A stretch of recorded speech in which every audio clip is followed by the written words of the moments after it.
O my goodness, হয়রান হয়ে গেছি। দেখেন কীভাবে পাহাড়ের উপরে উঠতে হয় রাস্তা দিয়ে হাইক করে। ও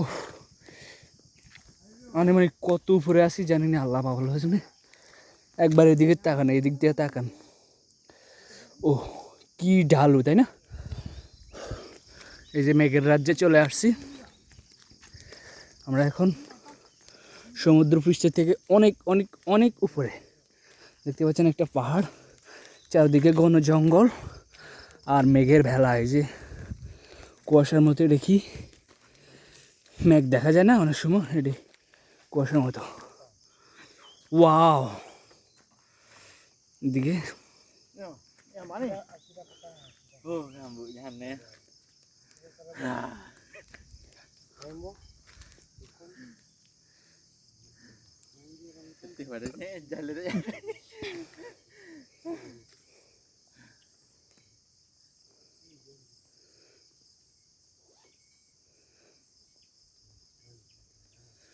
এদিকে কোথায় ঘন্টা বাজতেছে, মানে গরু বা ছাগলের গলায় যে ঘন্টা চুলায় রাখে, সম্ভবত এখানে কোথাও গরু ছাগল আসছে আশেপাশে, আমি শুনতে পাচ্ছি ঘন্টা বাজতেছে।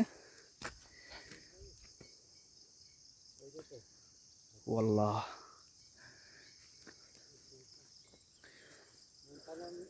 মেঘের রাজ্যে চলে আসছি আমরা। দেখতে পাচ্ছেন মেঘ আমাদের পাশেই, ওই দিকটা আরও সামনে গেলে সম্ভবত মেঘ আমাদের নিচে চলে আসবে। আমরা মেঘের আরও উপরে চলে যাচ্তেছি। কোথায় এটা ভাবা যায়? এটা হচ্ছে নেগের সেম্বিলান মালয়েশিয়া মালাক্কা রাজ্যের মধ্যবর্তী অবস্থান। ওই don't fall down bro, careful. দেখতে পাচ্ছেন এই যে আমরা আমাদের নিচে কি পরিমাণ, কত নিচে। আমি যদি একটু জুম করে দেখাই, ওই যে রাস্তা, একটা রাস্তা দেখা যায়।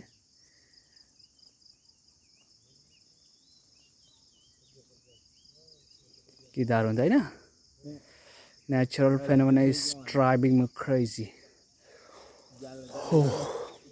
I'm truly speechless to talk about. এখানে বন জঙ্গলের পাশাপাশি অনেক ফলমূলাদি গাছ আছে। একদিনে মোটর দিয়ে ডুরিয়ান কালেক্ট করতেছে।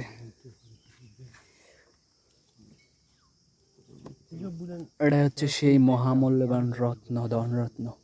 এই ফলটার কি পরিমাণ দাম, যারা মালয়েশিয়াতে থাকেন তারা বুঝতে পারবেন। এই ফলটার প্রচুর পরিমাণ চাহিদা এবং অত্যন্ত সুস্বাদু। আনফর্চুনেটলি অনেকেই এটার গ্রান বা স্মেল নিয়ে প্রশ্ন করে, যে অনেকেই এটার স্মেল সহ্য করতে পারে না। আমি খেয়ে দেখলাম, মোটামুটি ফলটা দারুণ সুস্বাদু। এর কারণে অনেক বেশি চাহিদা এই ফলটার এবং ব্যয়বহুল, অনেক দামি একটা ফল।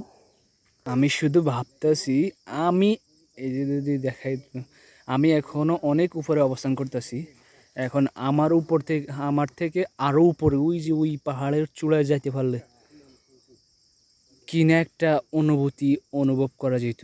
পুরা মনে করেন এই পুরা এরিয়াটা পুরা অবজার্ভ করা যেত, অবজারভেশনে থাকতো। এটা ওই যে ওই পাহাড়ের চূড়া যেতে, এটা দেখা যায় কাছে, কিন্তু অনেক দূর, অনেক দূর, যেটা বলে বোঝানোর মতো না।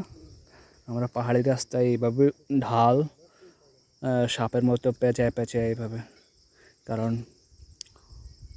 আপনি কোথাও উঁচু জায়গায় উঠতে গেলে তো ডাইরেক্ট স্ট্রেটভাবে উঠতে পারবেন না, এটা তো আর প্লেন না, গাড়ি। ইয়েস, একবার দেখেন ওইদিকে মেঘ ভাসতেছে, এই যে কি অতুলনীয় সুন্দর, বললে বোঝানোর মতো না। আমি সত্যি বাকর উদ্যোগ, কি অসাধারণ সিনারি দৃশ্য, প্রাকৃতিক সৌন্দর্য আসলে তুলনা হয় না, অতুলনীয় সৌন্দর্য। এই যে পাহাড়ের বুকে আঁকা বাঁকা এভাবে রাস্তা, এই যে জুম করে দেখা রাস্তা দেখছেন।